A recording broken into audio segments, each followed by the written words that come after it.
साथियों, जय हिंद, जय भारत, वंदे मातरम। मैं आपका साथी वेटरन ओम प्रकाश जैसलमेर से।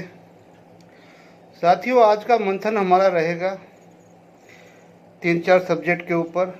वही एक तो अब हमें अग्निवीर को तो लेना ही पड़ेगा, क्योंकि वो हमारे बच्चों के जीवन का सवाल है। तो 2 मिनट लो 4 मिनट को हर वीडियो में उस पर मंथन पे हम जाएंगे। और आज तो एक कोई कीस वर्ड भी मिला है, और वो भी एक सिंपल सैनिक के द्वारा उस पर बात करेंगे। दूसरा, हम बात करेंगे कि जंतर मंतर बहुत ही जल्दी एक्टिवेट होने वाला है। जो एक्टिविटी चल रही है उसके हिसाब से जो साबका युवा यूथ जो बन चुका है, वो पहले आपको न्योता जैसे पहले दिया था वैसे ही न्योता दे रही है सभी को। और न्योता इसलिए दे रही है कि आप सभी को जब पता है कि उनके अपने प्रिंसिपल क्या है, ठीक है ना, उस प्रिंसिपल पे वो काम करते हैं, और उस प्रिंसिपल के ऊपर वो आगे हम साबका वाली बात कर लेंगे। उसके बाद में हम ये भी बात करेंगे कि भाई FEA किस तरह से अपनी मांग के लिए आगे बढ़ रहा है, और साथ में आपको कुछ क्लिप्स है वो भी आपको पीछे देखनी बहुत ज़रूरी है। तो सबसे पहले हम आते हैं उन युवाओं के लिए जिनका भविष्य कम से कम हमारे 2.5 लाख बंदों का भविष्य अंधकारमय है, जो इस सरकार की नीतियों के कारण हुआ है। और हम नहीं चाहते कि वो तकरीबन मुझे कई लोगों के मुझे भी फ़ोन आए कि वो सब सैनिकों के लड़के हैं, तकरीबन, और बाकी भी है, और कर्मचारी वर्ग के तो है ही है। अब भाई मुझे बड़ा आश्चर्य हुआ कि जनरल सतवीर साहब की मंच से एक सैनिक के हाथ में माइक था, उनका नाम अशोक सिंह चौहान है। उन्होंने एक छोटी सी बात कही, और वो बात के बाद में जो जैसे मैं अपना विचार रखता हूँ, तो उस बात को मैं 1 मिनट के लिए एक्सटेंशन करता हूँ। तो उन्होंने क्या बात कही कि भाई आप अग्निवीर में भर्ती लो, भर्ती लेने के बाद में उसको जब बाहर निकालते हो तो उसको एक मूवमेंट ऑर्डर दे दो कि आपको CRPF में जाना है, BSF में जाना है, रेलवे में जाना है, किस में जाना है। जिसमें जाना है उसको मूवमेंट ऑर्डर दे दो, और जिसको किसी में नहीं जाना तो उसको घर भेज दो। 25% तो आप रख लोगे। अब मैं इससे एक कदम आगे बढ़ूंगा कि अगर सरकार इसको वापस रिव्यू ड्रॉबैक कर ले तब तो बल्ले बल्ले। बहुत ही अच्छी बात है कि हम पहले स्वर्णिम काल में थी सेना, आज भी है। ये बीच में कालिक सरकार न पहुंचे तो अच्छा है। लेकिन अगर वाकई सरकार कुछ करना चाहती है तो सरकार को एक 1 वे ट्रैफिक बनाना पड़ेगा, जो एक ऐसा सर्कल तैयार करे उस सर्कल से कोई बंदा वंचित हो ही ना। आप बाकी की सारी वैकेंसियां रोक के जो भी यूथ है आप 4 साल के लिए लेते हो, तो आप 4 साल के लिए वैकेंसी फौज में ले लो। 4 साल के अंदर जो युवा बाहर निकल रहा है तो वो 4 साल तक जो वैकेंसी CRPF की है, BSF की है, CISF की है, अपना और किसी की भी है, केंद्रीय पुलिस बल की है, जितनी भी अर्धसैनिक बल है केंद्र सरकार के, उनके सभी के अगर आप वो 4 साल के पद आप जैसे रखोगे, और ये जैसे ही लॉट 4 साल बाद बाहर निकल रहा है तो 100% उनमें से सीधा उसको मूवमेंट ऑर्डर मिलेगा, और वो जाके उसमें अंदर ज्वाइन कर लेंगे। कोई नहीं बचेगा, बचने का सवाल ही पैदा नहीं होता है। और फिर उसमें कोई नहीं करना चाहता है तो वो जाके अपना चाहे बिजनेस करे चाहे कुछ भी करे। ये अगर चैन अगर आप अपनाते हैं तो सेम वही। अब इससे सरकार को तो ये भी तो फायदा होगा था ना कि जो जितने भी आपकी अर्धसैनिक बल जितने भी है वो सभी के अंदर आपको ट्रेंड सोल्जर ही मिलेगा। आपको कोई उस डिपार्टमेंट की सप्ताह की 2 सप्ताह की 5 सप्ताह की ट्रेनिंग करनी पड़ेगी, बाकी आपको एक ट्रेंड सोल्जर मिल रहा है। तो सारी जितना भी ट्रेनिंग का जो डिपार्टमेंट ऑफ ट्रेनिंग है उसका पूरा खर्चा बच जाएगा। इस तरह से जब चैन बनेगी तो सीधे यहाँ से जाके वहाँ सीधा ट्रांसफर हो जाएगा। इतने मतलब हम डिपार्टमेंट है केंद्र सरकार के पास में कि ये मूवमेंट ऑर्डर वाला सिस्टम बिल्कुल अशोक ने ठीक बोला कि जैसे ही बाहर निकलते हो भाई मूवमेंट ऑर्डर पकड़ाओ, ये वैकेंसी वहाँ जाओ ज्वाइन करो। अगर ज्वाइन नहीं कर सकते तो घर जाओ, फिर कोई बात नहीं है, ठीक है ना। और फिर जब वहाँ से अपना जैसे भी 60 साल तक वो अब उसके पास में 60 साल करने का मौका है, यहाँ तो वो सेना में तो 15 साल करके बाकी जो 25% वाले घर भी आ जाएंगे, लेकिन जिनको मूड ऑर्डर पकड़ाओगे वो तो 60 साल तक करेंगे उनके केंद्र पे के बाकी अर्धसैनिक बलों के अंदर।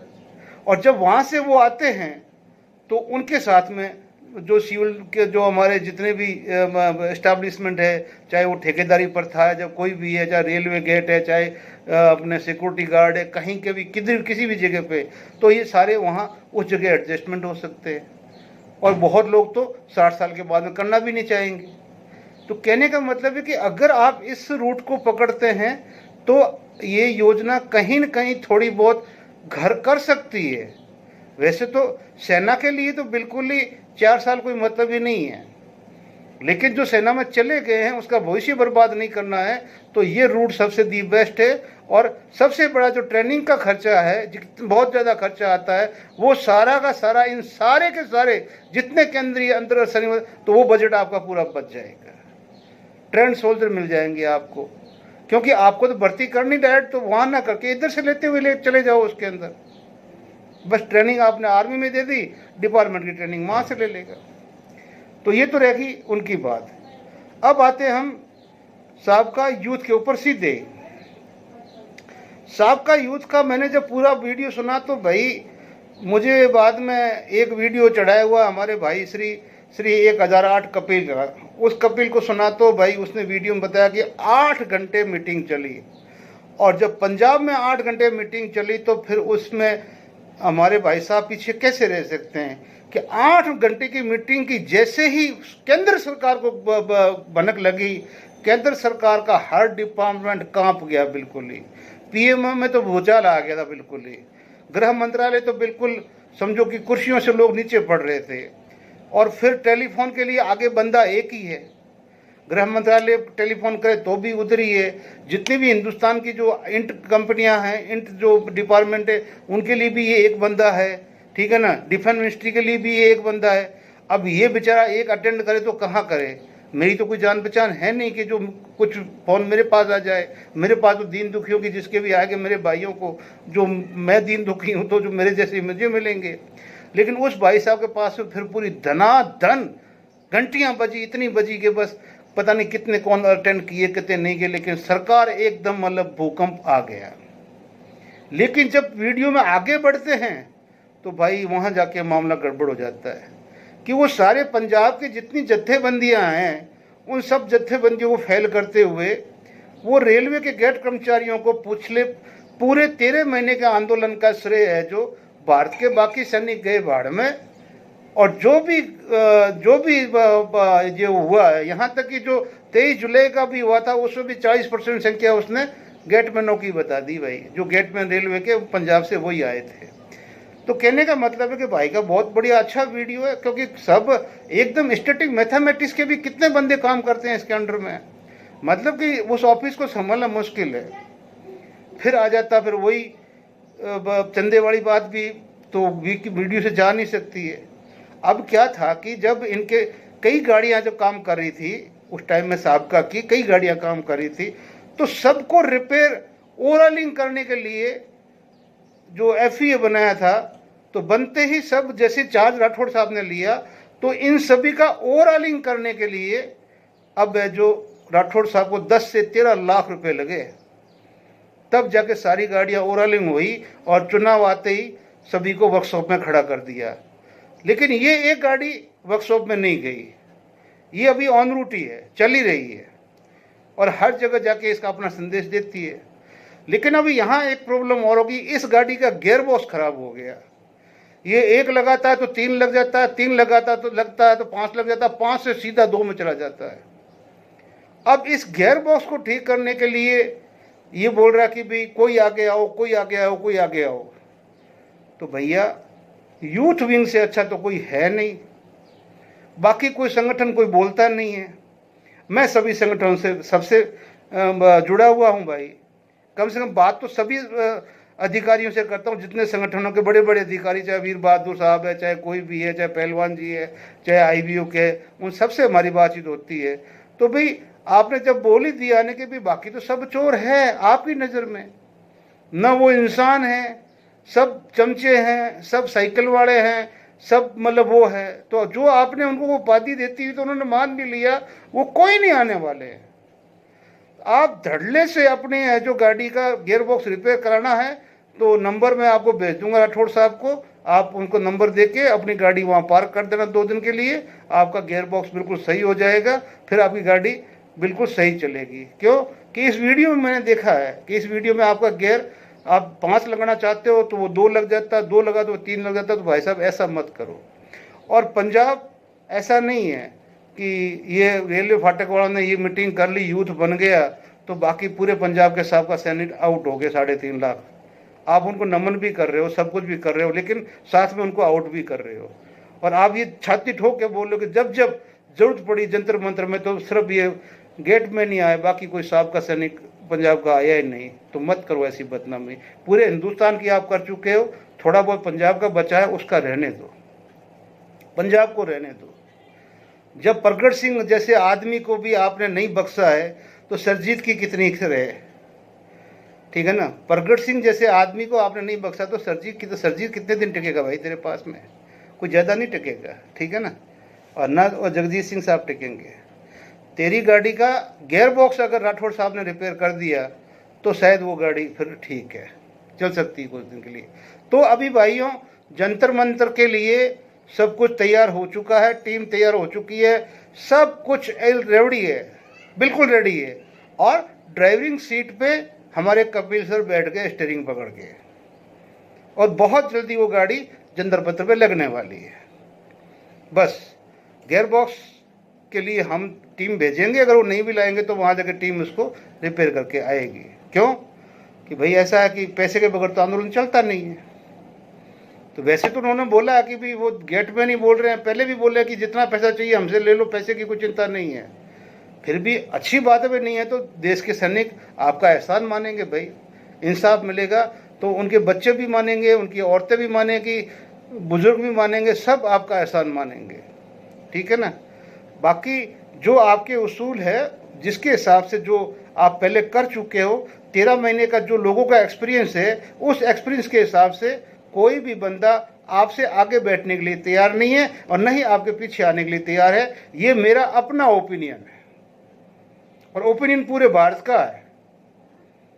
और साथ में ये भी बोल रहा हूँ कि जो चरण सिंह जी कीर्ति चक्र है, उन्होंने भी स्टार्टिंग में ये बोला है कि जो चीज़ हरबाल और प्रगट सिंह ने की है हम उनको लेके चलेंगे, आपको इनकी बात नहीं की है। अगर ये यूथ विंग के कहीं कांटेक्ट में होते तो उसमें इनमें से किसी एक बंदे को तो बुलाते ना वो यूथ विंग वाली में। ये भी तो नया ही तो है, यूथ ही, इसकी कौन सी उम्र हो गई है, ये भी जाता ना। तो जो वहाँ का है वो कुछ और है। और अभी थोड़े दिनों में आपके सामने आ जाएगा, नहीं नहीं कितने बाढ़ है कि रुक जा यार, बस आगे आने वाले ही है। तो दोस्तों ये है, मतलब वो है। अब आ जाता हूँ मैं वापस फिर अपने भाइयों के साथ में। वैसे आप मुझे भी तो यूट्यूबर ही समझते हो, लेकिन यूट्यूबर समझते हुए मेरे को सब्सक्राइबर कितने करते हैं? कोई नहीं करता। कि मैं हाथ जोड़ता हूँ भाई, सब्सक्राइब वाला रहने दो। सब्सक्राइब की जगह आप अगर मेरा वीडियो 10 बंदों तक पहुँचा देते हो तो मैं आपका शुक्रगुजार हूँ। क्यों कि अभी मैं आपके सामने जो मैं आगे क्लिपें दे रहा हूँ कि यार कोई चीज़ हुई नहीं है, कोई न तो 8th पे कमीशन की है, न कोई ORP 3 की है, न कोई गजट नोटिफिकेशन है, न कोई ऑफिशियली मेमोरेंडम है, कुछ भी नहीं है। सरकार ने अभी तक संज्ञान नहीं लिया है। आप लोगों को कम से कम इतना तो पता होता है ना कि जब संसद में भी जब डिबेट चलती है, सब कुछ चलती है, ऑन रिकॉर्ड भी संसद होता है, लेकिन लास्ट में जो संसदीय कार्य मंत्री सिर्फ 10 मिनट्स के अंदर एक घोषणा करता है कि आज की पूरी संसद की कार्रवाई के अंदर कौन कौन के मुद्दों को सरकार ने संज्ञान पे ले लिया है। ये दिल्ली की कार्रवाई जो लोकसभा का संसदीय कार्य मंत्री और राज्यसभा कार्य मंत्री पिछले अगले लास्ट 10 मिनट्स के अंदर ही घोषणा करता है कि जो भी मुद्दे डिस्कशन आज दिन भर में हुए हैं उसको सरकार में संज्ञान में कौन कौन सा लिया गया। एक तो ये होता है। अब रही ORP की बात, तो सबसे पहले ये जो ORP का जो 1 जुलाई से शुरू होनी है, तो ये सबसे पहले, ठीक है ना, जो मेमोरेंडम जाएगा तो मिनिस्ट्री ऑफ डिफेंस के जो पे कमीशन सेल, पे कमीशन 7 का सेल जो अभी तक अभी तक स्टैंड बाई है, ये वो काम कर रहा है, उसकी तरफ से जाएगा भी 3rd का रिवीजन करो। और ये जगह मिनिस्ट्री ऑफ डिफेंस में है, और मिनिस्ट्री ऑफ डिफेंस अपने पेंशन विभाग के ESW के से सारा सब कुछ सौदा लेके, उनसे ओपिनियन लेके, सारी अपनी रिपोर्ट बना के वो वित्त विभाग को भेजेगा कि भाई OROP 3 में हमारे को ये रिक्वायरमेंट है।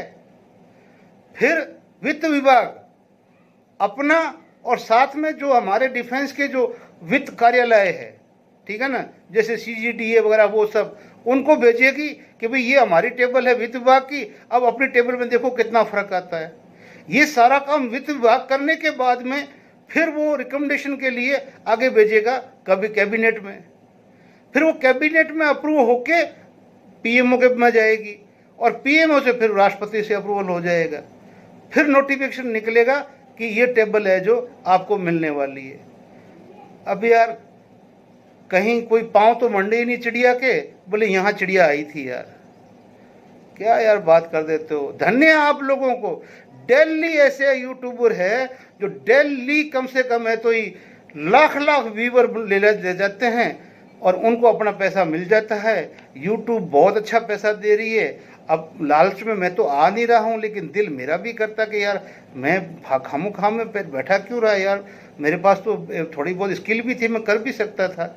लेकिन मुझे पता है कि यार ये इतना करके और लोगों को गुमराह करके भरमा करके, यार मैं हद से ज़्यादा झूठ बात 16 का मतलब बताइए आप, जनरल VK सिंह का 15 जनवरी का भाषण, 10 जनवरी का भाषण अभी दे रहा है संसद में। संसद के उस टाइम में जो कसम ले रहे थे उस टाइम में वो भाषण शुरू हो गया। कहाँ से किधर से जोड़ देते हैं और एक लाल से घोड़े मारते जाते हैं और ये आपका हो गया। और लोग है जो कहाँ से कितने कितने हजारों लोग देख लेते हैं। धन्य है आप लोगों को, आपकी बुद्धि को, आपकी सलाह को। लेकिन मैं सभी बाकी लोगों से बोल रहा हूँ भाइयों, जंतर मंतर जाने से पहले 10 बार सोचे। पिछला 13 महीने का आपका मेहनत का जो भी पैसा है वो FE के पास में सुरक्षित है। आपका पैसा है, आपके ऊपर खर्च किया जाएगा, आपकी पॉलिसियों पे खर्च किया जाएगा, आपके उद्देश्य की पूर्ति के लिए सरकार से जो भी लड़ी जाएगी उसके अंदर खर्च किया जाएगा। लेकिन बाकी जो स्टार्टिंग में जितने जो भी पैसे आए थे गए थे वो खेल खत्म, पैसा हजम होके अकाउंट क्लोज हो गया। और वही झगड़ा आज पंजाब के अंदर धीरे धीरे करके और सब है जो लड़ाई का बड़ा रूप लेता जा रहा है, जो कि आगे जाके बहुत घातक होगा। दोबारा ऐसा काम हमने नहीं करना है, चंदे फंदे का कुछ नहीं करना है। आपकी किस्मत में जो लिखा है आपको मिलेगा, 101% मिलेगा। बस आपको अपना विश्वास कायम रखना है, ठीक है ना। विश्वास है तो सब कुछ है, क्योंकि कोई किसी का नसीब का खा नहीं सका, और नसीब में नहीं है तो चाहे कोई कुछ भी कर ले भाई साहब, आ नहीं सकता है। बस मेरा हाथ जोड़ के यही करना है, कभी भी किसी के ये अभी यूट्यूबरों के अंदर आके गुमराह मत होइए। ये डेली के लाखों रुपए आपके जेब में डालते हैं, खाते में डालते हैं, लेकिन आता कुछ नहीं है भाइयों, समझो, ठीक है ना। तो थैंक यू वेरी मच। आगे आप क्लिपें देखने न भूलें, क्योंकि वो क्लिपें आपको इस सारे वीडियो की सत्यता के साथ में कुछ और नया दिखाएगी। जय हिंद, जय भारत। स्कीम खत्म हो ना हो, उनको परमानेंट जॉब दो। गवर्नमेंट बोलती है कि हमने वैकेंसी क्रिएट की, मैं गवर्नमेंट को बोल रहा हूँ आप परमानेंट उनको जॉब दीजिए, मूवमेंट ऑर्डर दीजिए, आप योजना कंटिन्यू रखिए, हमें कोई दिक्कत नहीं। आप उनको जब वहां से निकालते हैं 2 चॉइस रखिए, 2 ऑप्शन। पहला ऑप्शन ये आप कहाँ जाएंगे, मूवमेंट ऑर्डर है। दूसरे पे ये ऑप्शन है, अगर दोनों ऑप्शन स्वीकार नहीं करता अगला, अपने घर जाओ। आप वहीं से उनको दो, चाहे राज्य पुलिस में दो, केंद्रीय पुलिस बल में दो, रेलवे में दो, दूसरी जगह दो। वैकेंसी क्रिएट करने से नहीं है, समस्या वहाँ है, समस्या की जड़ में कोई जाना ही नहीं चाहता है। सरकार की योजना बनाई है, ठीक, इसकी आप सत्ता माना उसको खत्म कर देना। लेकिन आज जो समस्या है वो है रोजगार की। और मैं एक और जो 8वां वेतन आयोग और एक्स ग्रुप की विसंगतियां, ऑनरेडी रैंक की विसंगतियां, जेसीओ रैंक की पेंशन की विसंगतियां, तो सैनिक विधवाओं की पेंशन विसंगतियों के ऊपर पंजाब से ये खबर आ रही है पंजाब के अंदर 30 जून को जिला मोगा में सबका सैनिक संघर्ष कमेटी की एक बहुत बड़ी मीटिंग चली है और मीटिंग 8 घंटे एक लंबे समय तक चली है। 8 घंटे तक ओआरओपी मिलिट्री सर्विस पे और अन्य मांगों के ऊपर गहरा मंथन किया गया है और पंजाब जिले के सभी अध्यक्षों ने उस मीटिंग के अंदर हिस्सा लिया है। मीटिंग सूबेदार चरण सिंह कीर्ति चक्र के नेतृत्व में हुई है। तो इनके चैनल को, ये रीना सुथार है गुजरात से, और ये अपने सैनिक न्यूज़ विद रीना का मैं समर्थन करता हूँ। कम से कम ये किसी सॉल्यूशन के लिए उस बंदे को कोई आगे की एक वेबसाइट या कोई नंबर या इस तरह का वो आगे सॉल्यूशन दे देती है जिससे कि कई बंदों के काम हुए हैं। इस तरह की यूट्यूबर जो भी है उनकी लोगों को मैं बोलता हूँ आपको देखना चाहिए, क्योंकि वो आपकी समस्या को लेती है, लेने के बाद में उस समस्या का समाधान आगे की तरफ बढ़ाती है कि भाई आप इस पे बात कीजिए, आप इस पे बात कीजिए, ये उसके टोल फ्री नंबर है, ये वो नंबर है। तो ये बहुत ही अच्छी चीज़ है, मैं इनको धन्यवाद बोलता हूँ। आप लोग इस तरह के वीडियो देखने से आपको अच्छा रहेगा। अब ये भाई साहब है सैनिक वेलफेयर जानकारी, समझना, 62,300 उनके सब्सक्राइबर है और आज एक दिन में जो इन्होंने वीडियो डाला है, और खुशखबरी ओआरओपी 3 की है। बस पता नहीं इतनी जल्दी लगी हुई है आपको, क्योंकि आज मैं ओआरओपी 3 के ऊपर ही आने वाला हूँ, इसीलिए ये डाल रहा हूँ कि जब पीछे आप देखेंगे तो अपनी गलतियों का एहसास करेंगे कि हमने क्या कर दिया। और इसे एक दिन के अंदर 31,000 लोगों ने इस वीडियो को देखा है एक दिन पहले। आज हो सकता है ये 50,000 के पार हो गया हो। धन्यवाद है। ऐसा ही क्यों कि कुछ नहीं किया इन्होंने, बोर्ड के ऊपर लिख दिया, आपको बता दिया, जबकि अभी तक ओआरओपी 3 का अभी तक नोटिफिकेशन तक गवर्नमेंट से जारी नहीं हुआ है। नोटिफिकेशन तक नहीं हुआ, और वो होता क्या है, उसका प्रोसेस क्या है, वो इन भाई साहब से पूछ लो सीधा ही कि प्रोसेस क्या है, ठीक है ना, किस तरह से भुगतान तक पहुंचता है। कोई भी जो भी हमारा ओआरओपी है, कहाँ से स्टार्ट होता है और कैसे वो भुगतान तक पहुंचता है, उसके बीच में कितना लंबा चैनल है, उसके बारे में क्या ये बता पाएंगे। धन्यवाद। आपको भी धन्यवाद जो आप इनको सपोर्ट कर देते हो। ये भाई साहब है जो एक्स सैनिक न्यूज़ एंड वेलफेयर, ठीक है ना, अभी 3 घंटे पहले वीडियो डाला, 5,560 3 घंटे में, और ये जाएगा कम से कम, क्योंकि 129 मतलब 1,29,000 इनके व्यूवर है, तो ये जाएगा बहुत ही ऊपर।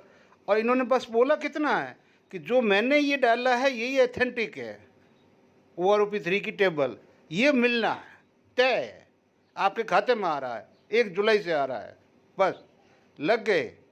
और ये सबसे हाईएस्ट में जाएगा ये वाला वीडियो, जबकि मैं बोल रहा हूँ चिल्ला चिल्ला के, केंद्र सरकार ने अभी तक ओआरओपी 3 के ऊपर कोई नोटिफिकेशन जारी नहीं किया है। जय हिंद, जय भारत। साथियों, आप लोग कुछ भी करोगे आपके साथ फ्रॉड होता रहेगा, और आप लोग उस फ्रॉड को कभी समझ भी नहीं पाओगे कि भाई आपके साथ हो क्या रहा है। ये 6 दिन पहले कोई ये जो वीडियो यूट्यूबर है PCDAP इलाहाबाद, कौन चलाता मुझे नहीं पता, और 38,000 के 6 दिन पहले, तो अभी तो वो 1 लाख पहुंचा होगा। और बस खबर उसने क्या किया, 4 दिन पहले MOD ने जारी कर दिया ओआरओपी 3 पर लेटर, 1 जुलाई से इन सैनिकों को नहीं मिलेगा जो कुछ भी आगे डम डम डम। लेकिन वो आगे देता क्या है, ये 2 चिट्ठी। अब 2 चिट्ठी के अंदर है क्या, एक तो वही चीज़ है कि जिस चीज़ के अंदर मतलब वो जो एयर वेटरन का जो मुख्यालय की चिट्ठी है वो चिट्ठी है, और दूसरी चिट्ठी जो पहले ऑलरेडी 1 महीने से वायरल हो रही है। इन चिट्ठियों पे वीडियो बना दिया 6 दिन पहले, और वो चला गया 1 लाख के ऊपर। और जबकि उनका मीनिंग हमारी ओआरओपी 3 से कुछ है ही नहीं, लेकिन हमारे सैनिकों को तो वही चीज़ देखनी है, क्योंकि वो समझना कभी नहीं है कि भाई यार क्या चीज़ काम की है, क्या नहीं है, क्या देखें क्या नहीं देखें। Thank you. चलो भाई, जैसी आपकी इच्छा है, मैं कौन होता हूँ आपको रोकने वाला।